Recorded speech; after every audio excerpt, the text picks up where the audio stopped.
A police corporal and a constable were shot and killed, while a superintendent of police and another officer shot and injured after they were ambushed by armed men at a section of Spanish Town in St. Catherine this morning.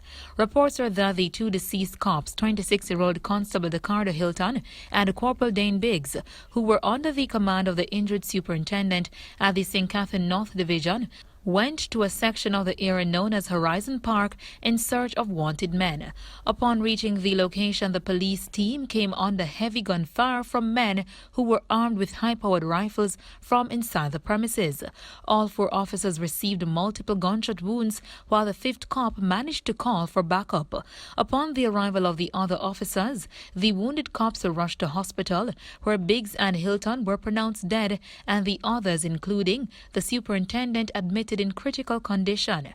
Our news team visited the scene and spoke with Commissioner of Police Major General Anthony Anderson, who said this was an intelligence-driven operation. It was an intelligence-driven operation that brought us to this scene this morning at about 5 o'clock. We had information that there were a number of some gunmen with weapons, high-powered weapons here at the residence down here. And so the team responded. We did an operation.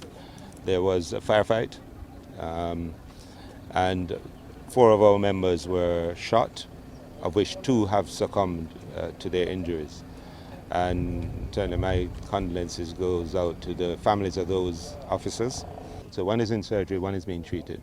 And of course, when these things happen as a force, it just brings us together.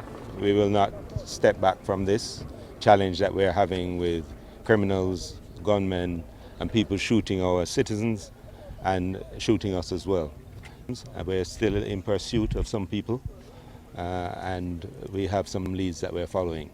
Major General Anderson said what went wrong in this operation was that the criminals were armed with high-powered weapons. What went wrong is that we have people with high-powered weapons and rifles, criminals with them in Jamaica, shooting at people. That's what went wrong.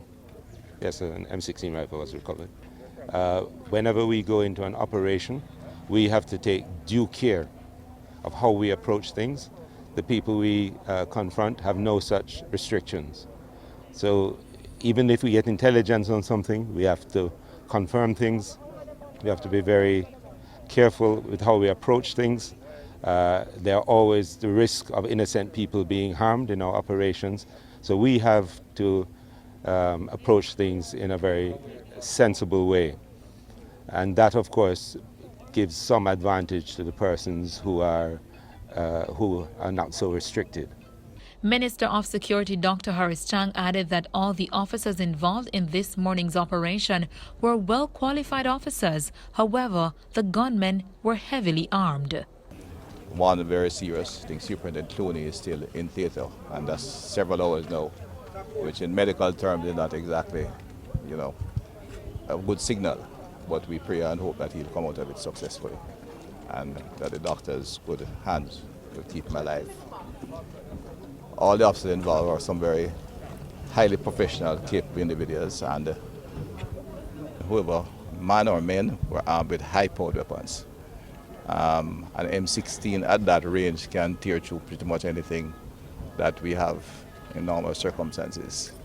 We'd have had to have the men prepared for high-powered, high-velocity combat situation. And they were in a residential community. They knew they could face problems, but not that level. I want to really extend my deep condolence and sympathy to the families of Corporal Biggs and Constable Hilton, who have lost their lives, their family, who are here today. And, as it reminds us, as every police officer in Jamaica, when they go on duty, can face a situation. Chairman of the Police Federation, Detective Sergeant Patrick Rowe, said this has not weakened the force, but rather strengthened their fight to continue to find criminals. Two fine police officers were lost this morning, but it has not weakened us, it has strengthened our resolve as a constabulary and the commitment that we want to give to our colleagues and the Jamaican people is that we will be unrelenting in our pursuit to find those persons who are responsible for the shooting death of our colleagues this morning.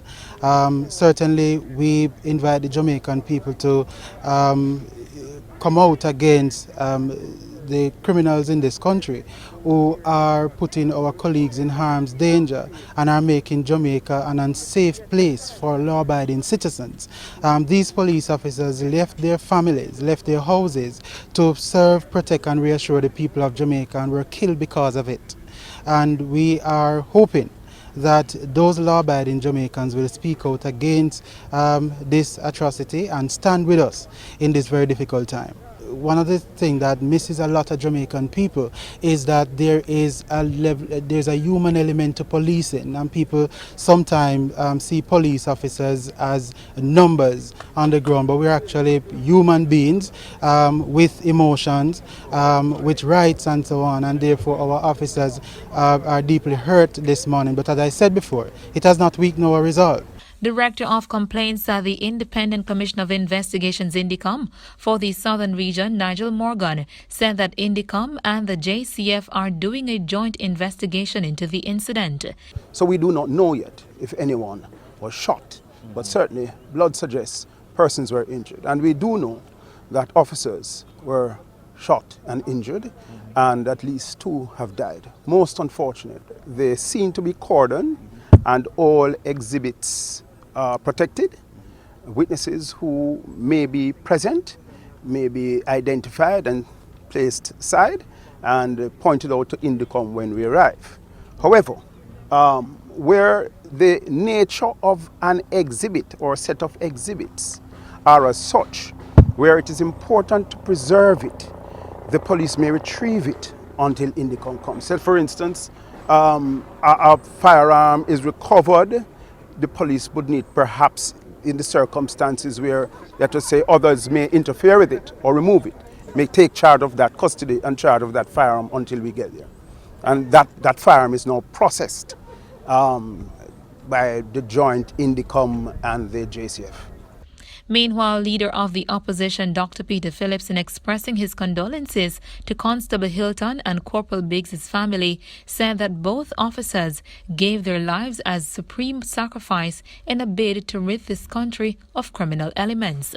This attack is a clear attack on the country as a whole and demonstrates that violence is rampant, respect for the law is disappearing, and that there is a willingness to kill that has spread in the criminal community and which needs to be contained. We need to go beyond the tactics and the strategies of the moment, which really seem to just focus on the hard policing, state of emergency things. Obviously there has to be a place for those crime fighters and an important place for them.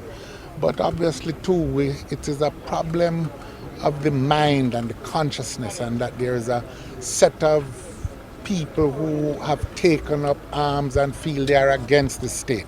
We can't kill them all off. We have to find a way of intervening in their communities, in their headspace, and to reach out so that we can build a country that is less divided and more harmonious. That's the better Jamaica.